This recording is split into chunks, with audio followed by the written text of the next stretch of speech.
संक्षिप्त महाभारत प्रथम खंड। सर्पों के जन्म की कथा।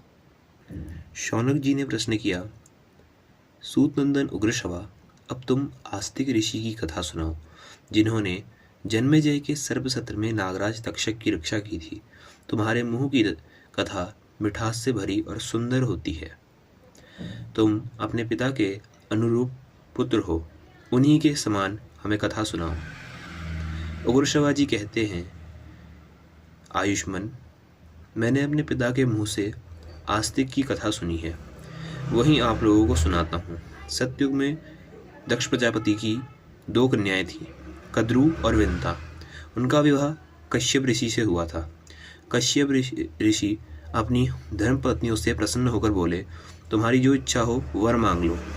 कद्रू ने कहा, 1000 समान तेजस्वी नाग मेरे पुत्र हों। विंता जी बोली, तेज, शरीर और बल विक्रम में कद्रू के पुत्रों से श्रेष्ठ केवल 2 ही पुत्र मुझे प्राप्त हों। कश्यप जी ने मुस्तु कहा। दोनों प्रसन्न हो गए। सावधानी से गर्भ रक्षा करने की आज्ञा देकर कश्यप जी वन में चले गए। समय आने पर कद्रू ने 1000 और विंता ने 2 अंडे दिए। दासियों ने प्रसन्न होकर गर्म बर्तनों में उन्हें रख दिया। 500 वर्ष पूरे होने पर कद्रू के तो 1000 पुत्र निकल आए, परंतु विंता जी के 2 बच्चे नहीं निकले। विंता ने अपने हाथों से एक अंडा फोड़ डाला। उस अंडे का शिशु आधे शरीर से तो पुष्ट हो गया था, परंतु उसका नीचे का आधा शरीर अभी कच्चा था। नवजात शिशु ने क्रोधित होकर अपनी माँ को शाप दिया, माँ, तूने लोभवश मेरे अधूरे शरीर को ही निकाल दिया है, इसलिए तू अपनी उसी सौत की 500 वर्षों तक दासी रहेगी, जिससे डाह करती है।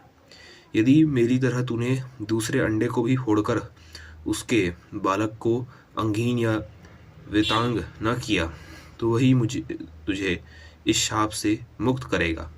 यदि तेरी ऐसी इच्छा है कि मेरा दूसरा बालक बलवान हो, तो धैर्य के साथ 500 वर्ष और प्रतीक्षा कर।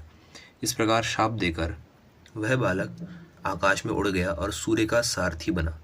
प्रातःकालीन लालिमा उसी बालक की झलक है। उस बालक का नाम है अरुण। एक बार कद्रू और विंता दोनों बहनें एक साथ ही घूम रही थी कि उन्हें पास ही उच्च ही श्रवा नाम का एक घोड़ा दिखाई दिया।